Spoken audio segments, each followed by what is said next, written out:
Hello, നിങ്ങൾക്ക് എല്ലാവർക്കും Shiny Xavier YouTube പേജിലേക്ക് ഒത്തിരി സ്നേഹത്തോടെ വീണ്ടും സ്വാഗതം.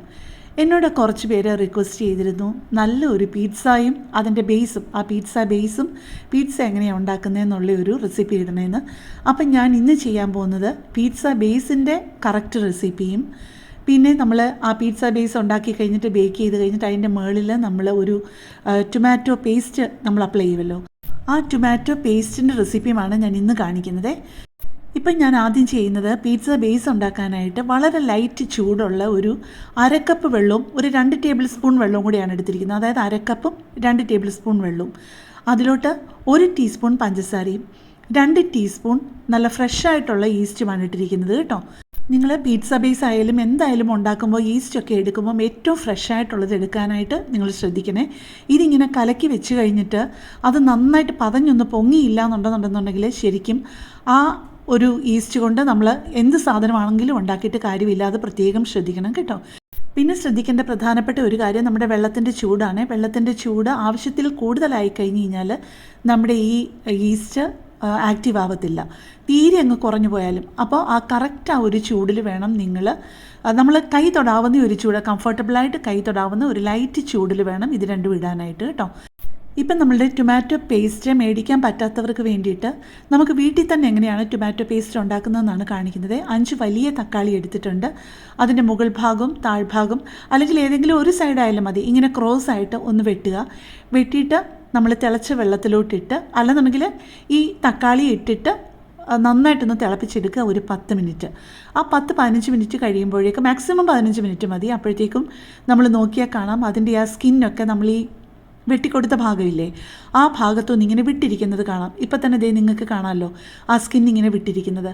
അപ്പോൾ അത് നന്നായിട്ടൊന്ന് തണുത്ത് കഴിയുമ്പോഴേക്കും, കൈ തൊടാവുന്ന ചൂടായി കഴിയുമ്പോഴേക്കും നമുക്ക് ആ സ്കിന്നൊന്ന് ഇളക്കി മാറ്റി കഴിഞ്ഞിട്ട്, നന്നായിട്ട് തണുത്ത് കഴിഞ്ഞിട്ട് നമുക്ക് നന്നായിട്ട് അതങ്ങ് പേസ്റ്റ് ആക്കി എടുക്കേണ്ടതാണ്. ഇപ്പം നമ്മുടെ ഈസ്റ്റ് ഫെർമെൻറ്റ് ചെയ്ത് വന്നത് കണ്ടല്ലോ അല്ലേ. കുറേ നന്നായിട്ട് ഫെർമെൻറ്റ് ചെയ്തിട്ട് പുതിയതായതുകൊണ്ട് അത് പുറത്തും കൂടെ പോയായിരുന്നു കേട്ടോ. അതുപോലെ ഫ്രഷ് ആയിട്ടുള്ള ഈസ്റ്റ് ആയിരുന്നു. ഇപ്പം ഞാൻ എടുത്തിരിക്കുന്നത് 2 കപ്പ് ലെവലായിട്ട് മൈദയാണ് എടുത്തിരിക്കുന്നത്. അതിലോട്ട് 1 ടീസ്പൂൺ പഞ്ചസാരയും 1/2 ടീസ്പൂൺ ഉപ്പുമാണ് ഇപ്പം ഇട്ട് കൊടുത്തിരിക്കുന്നത്. പിന്നെ അതിലോട്ട് ഒഴിച്ച് കൊടുത്തിരിക്കുന്നത് 1 ടേബിൾ സ്പൂൺ സൺഫ്ലവർ ഓയിലാണ്. അല്ലാന്നുണ്ടെങ്കിൽ നിങ്ങൾക്ക് ഒലിവ് ഓയിൽ വേണമെന്നുണ്ടെങ്കിൽ ഒഴിച്ച് കൊടുക്കാവുന്നതേ ഉള്ളൂ. ഇനി ഇപ്പം നമ്മൾ ചേർത്ത് കൊടുക്കാനുള്ളത് നമ്മൾ ഫെർമെൻറ്റ് ചെയ്ത് വന്ന ആ ഒരു നമ്മുടെ ഈസ്റ്റിൻ്റെ വെള്ളമുണ്ടല്ലോ, അത് കുറേശ്ശെയായിട്ട് അങ്ങോട്ട് ഒഴിച്ച് കൊടുക്കണം. ആദ്യം നമ്മുടെ ഈ പുട്ടിനൊക്കെ നനയ്ക്കുന്നത് പോലെ ആദ്യം ഇതെല്ലാം കൂടി ഒന്ന് യോജിപ്പിച്ചെടുത്തിട്ട് ആവശ്യത്തിനനുസരിച്ച് കുറേശ്ശെ ഞാൻ ഈ ഒരു അരക്കപ്പും 2 ടേബിൾ സ്പൂൺ എന്ന് പറഞ്ഞാലും നമ്മൾ ഓരോരുത്തരും ഉപയോഗിക്കുന്ന മൈദയുടെയും ഒക്കെ വ്യത്യാസം വരും. അതുകൊണ്ട് നിങ്ങൾ 1/2 കപ്പ് വെച്ചിട്ട് ആദ്യം മിക്സ് ചെയ്യുക. അത് കഴിഞ്ഞിട്ട് പിന്നെ ഓരോ ടേബിൾ സ്പൂണായിട്ട് ആഡ് ചെയ്യുക കേട്ടോ. അഥവാ നിങ്ങൾ ഈ ഒരു അരക്കപ്പും 2 ടേബിൾ സ്പൂണും കൂടെ ഈ ഈസ്റ്റിൻ്റെ വെള്ളം ഒഴിച്ച് കഴിഞ്ഞിട്ട് ചിലപ്പോൾ മാവ് അങ്ങ് ലൂസായി പോവുകയാണെന്നുണ്ടെങ്കിൽ നിങ്ങൾ അതിനകത്തോട്ട് ഒന്നും പേടിക്കാനില്ല. ചെറുതായിട്ട് മാവ് കൂടുതൽ ലൂസായിപ്പോയി എന്ന് തോന്നുകയാണെന്നുണ്ടെങ്കിൽ ഓരോ ടേബിൾ സ്പൂൺ വെച്ചിട്ട് കുറേശ്ശെയായിട്ട് നിങ്ങൾ മൈദ ആഡ് ചെയ്താൽ മതി. അപ്പം ഈ ഈസ്റ്റിൻ്റെ അളവിന് തെറ്റിപ്പോകുമോന്നോ ഒന്നും പേടിക്കേണ്ട കാര്യമില്ല കേട്ടോ. നമ്മൾ പറ്റുന്നത്രയും ആ പാത്രത്തിൽ വെച്ചിട്ട് തന്നെ നന്നായിട്ടൊന്ന് മിക്സ് ചെയ്ത് നന്നായിട്ടൊന്ന് കുഴച്ചെടുത്തിട്ട് നമ്മുടെ കിച്ചൺ കൗണ്ടർ ഒന്ന് ക്ലീൻ ആക്കിയിട്ട് നന്നായിട്ട് ആ കൈകൊണ്ട് ആ കിച്ചൺ കൗണ്ടറിൽ തന്നെ ഇട്ട് അമർത്തി കുറച്ച് നേരം ഒന്ന് തിരുമ്മിക്കഴിഞ്ഞ് കഴിഞ്ഞാൽ നമ്മുടെ ഈ പിസ്സ ഡോ നല്ല സോഫ്റ്റായിട്ട് വരും കേട്ടോ. നേരത്തെ പറഞ്ഞതുപോലെ ചൂടൊക്കെ പോയി കഴിഞ്ഞ് കഴിഞ്ഞപ്പോഴത്തേക്കും അതിൻ്റെ സ്കിന്നെല്ലാം എടുത്ത് മാറ്റുകയാണ്. അപ്പോഴത്തേക്കും ഞാനൊരു കാര്യം പറഞ്ഞോട്ടെ. എൻ്റെ ഈ ചാനലും എൻ്റെ ഈ റെസിപ്പിയും ഒക്കെ ആദ്യമായിട്ട് കാണുന്ന ആരെങ്കിലുമൊക്കെ ആണെങ്കിൽ എൻ്റെ ചാനലിൽ ഒരുപാട് നല്ല നല്ല റെസിപ്പികളുണ്ട്. നിങ്ങൾക്കതൊക്കെ ഓരോന്നും പ്രയോജനം ചെയ്യാതിരിക്കത്തില്ല. അപ്പോൾ നിങ്ങൾ എൻ്റെ ചാനലിൽ പോയി ഒന്ന് ചെക്ക് ചെയ്തിട്ട് നിങ്ങൾക്കത് പ്രയോജനപ്പെടുമെന്ന് തോന്നുകയാണെന്നുണ്ടെന്നുണ്ടെങ്കിൽ എൻ്റെ ചാനലൊന്ന് സപ്പോർട്ട് ചെയ്യാൻ മറക്കല്ലേ. ഇപ്പം നമ്മുടെ 5 ടൊമാറ്റോയും സ്കിന്നെല്ലാം കളഞ്ഞിട്ട് നന്നായിട്ട് ഇനി നമുക്ക് മിക്സിയിൽ അതൊന്ന് നന്നായിട്ട് അരച്ചെടുത്തുകൊണ്ട് വരാമേ, കട്ടകളൊന്നും ഇല്ലാതെ. ഇപ്പോൾ ദേ നമ്മുടെ മാവൊക്കെ നന്നായിട്ട് നമ്മൾ ആ കൗണ്ടർ ടോപ്പിലിട്ട് നന്നായിട്ട് മിക്സ് ചെയ്ത് നല്ല അമർത്തി തിരുമ്മി സോഫ്റ്റ് ആക്കി എടുത്തിട്ടുണ്ട്. അപ്പോൾ നമുക്കിനി ആ വെക്കാനുള്ള പാത്രത്തിലോട്ട് നന്നായിട്ട് അതിൻ്റെ വക്ക് വരെ ഒന്ന് എണ്ണ തടവി കൊടുക്കണം. കാരണം അത് നന്നായിട്ട് ആ മാവൊന്ന് പൊങ്ങി വരുമല്ലോ.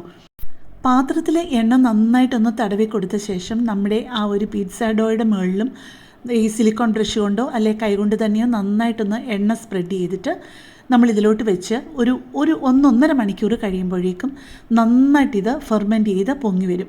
ഞാൻ നേരത്തെ പറഞ്ഞതുപോലെ ഇന്ന് നമ്മുടെ ആ ഒരു ടൊമാറ്റോ പേസ്റ്റും ഈ പിസ്സ ഡോയും മാത്രമേ കാണിക്കുന്നുള്ളൂ. നാളെ ഞാൻ 2 രീതിയിൽ, വെജിറ്റേറിയനും നോൺ വെജിറ്റേറിയനും രീതിയിൽ നമ്മുടെ പിസ്സയുടെ ടോപ്പിംഗ് കാണിക്കുന്നുണ്ട് കേട്ടോ. ചിക്കൻ ടോപ്പിങ്ങും കാണിക്കുന്നുണ്ട്, വെജിറ്റേറിയൻ ടോപ്പിങ്ങും കാണിക്കുന്നുണ്ട്.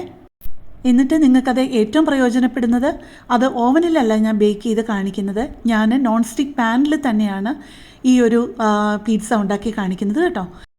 ഇപ്പം നമ്മളുടെ ആ ടൊമാറ്റോ സോസ് ഒന്ന് റെഡിയാക്കി എടുക്കാനായിട്ട് ഇപ്പോൾ ആ പാനിലോട്ട് 1 ടേബിൾ സ്പൂൺ സൺഫ്ലവർ ഓയിലാണ് ഒഴിച്ചു കൊടുത്തിരിക്കുന്നത്. നിങ്ങൾക്ക് ഒലിവ് ഓയിൽ വേണമെങ്കിലും ഒഴിച്ചു കൊടുക്കാമേ. അതിലേക്ക് ഒരു 10-12 വലിയ അല്ലി വെളുത്തുള്ളി വളരെ പൊടിയായിട്ട് അരിഞ്ഞതാണ് ഇട്ട് കൊടുത്തിരിക്കുന്നത്. ഏതാണ്ട് ഒരു 25-30 ഗ്രാം എന്ന് വേണമെന്നുണ്ടെങ്കിൽ നമുക്ക് കണക്കാക്കാം. വളരെ പൊടിയായിട്ട് വേണം വെളുത്തുള്ളി അരിയാനേ, അല്ലാന്നുണ്ടെന്നുണ്ടെങ്കിൽ അത് വഴന്ന് കഴിയുമ്പോഴേക്കും അതിരിച്ചിരി നമ്മളെ ആ സോസിനകത്ത് കടിക്കുന്നത് പോലെ വന്നു കഴിഞ്ഞ് കഴിഞ്ഞാൽ നമ്മുടെ പിസ്സയുടെ ടേസ്റ്റ് മാറിപ്പോകും. അതുകൊണ്ട് എത്രയും പൊടിയായിട്ട് അരിയാമോ അത്രയും പൊടിയായിട്ട് അരിഞ്ഞിട്ട് ഈ ഒരു പരുവം വരെ നമ്മളൊന്ന് വഴറ്റിയെടുക്കണം. വഴറ്റുകയല്ല, ചെറിയൊരു ബ്രൗൺ കളറാവണം. എന്നിട്ട് ഇത് ചെറിയൊരു ബ്രൗൺ കളറാകുമ്പോൾ വേണം നമ്മൾ നല്ലതായിട്ട് പേസ്റ്റ് പോലെ ആക്കി വെച്ചിരിക്കുന്നില്ലേ, നമ്മുടെ ടൊമാറ്റോ മിക്സിയിൽ അടിച്ച് വെച്ചിരിക്കുന്നില്ലേ, അത് ഇതിലോട്ട് ഒഴിച്ചിട്ട് നമുക്ക് നന്നായിട്ടൊന്ന് തിളപ്പിച്ചെടുക്കേണ്ടതുണ്ട്. ആവശ്യത്തിനൊന്ന് വറ്റിച്ചെടുക്കണം. നമ്മുടെ വെളുത്തുള്ളിയൊക്കെ ഒന്ന് വഴന്ന് വന്നപ്പോഴേക്കും അതിലോട്ട് ഞാൻ ആദ്യം ഇട്ട് കൊടുത്ത പൊടി നിങ്ങൾ ശ്രദ്ധിച്ചല്ലോ, 1/2 ടീസ്പൂൺ കുരുമുളക് പൊടിയാണ്. ഇപ്പോൾ ദേ ചേർത്ത് കൊടുക്കുന്നത് 1/2 ടീസ്പൂൺ ഇറ്റാലിയൻ സീസണിങ്ങുമാണ്. ഇപ്പോൾ നമ്മുടെ ആ ടൊമാറ്റോ പേസ്റ്റും ഇതെല്ലാം കൂടെ ചേർത്ത് നന്നായിട്ട് നമുക്കതൊന്ന് തിളപ്പിച്ച് ആവശ്യത്തിന് വറ്റിച്ചെടുക്കണം. ഇത് തണുപ്പൊക്കെ പോയി കഴിയുമ്പോഴേക്ക് കുറേ കൂടി ഒന്ന് കുറുകും. അപ്പോൾ ആ ഒരു പരുവം കണക്കാക്കിയിട്ട് വേണം നിങ്ങൾ വറ്റിച്ചെടുക്കാനായിട്ട്. നമുക്ക് പിസ്സയുടെ ബേസ് വേണമെങ്കിൽ മേടിക്കാം, പിസ്സയുടെ സോസ് മേടിക്കാം. പക്ഷേ ഇത് അതിനൊന്നും പോകാതെ നമ്മളെല്ലാ കാര്യങ്ങളും വീട്ടിൽ തന്നെ ഉണ്ടാക്കിയാണ് നമ്മളിത് ചെയ്യുന്നത്. അതും ഓവൻ പോലും ഇല്ലാതെ പാനിൽ തന്നെയാണ് ഉണ്ടാക്കുന്നത്. കുട്ടികൾക്കൊക്കെ എപ്പോഴും ഒരുപാട് ഇഷ്ടമുള്ളൊരു കാര്യമല്ലേ പിസ്സ.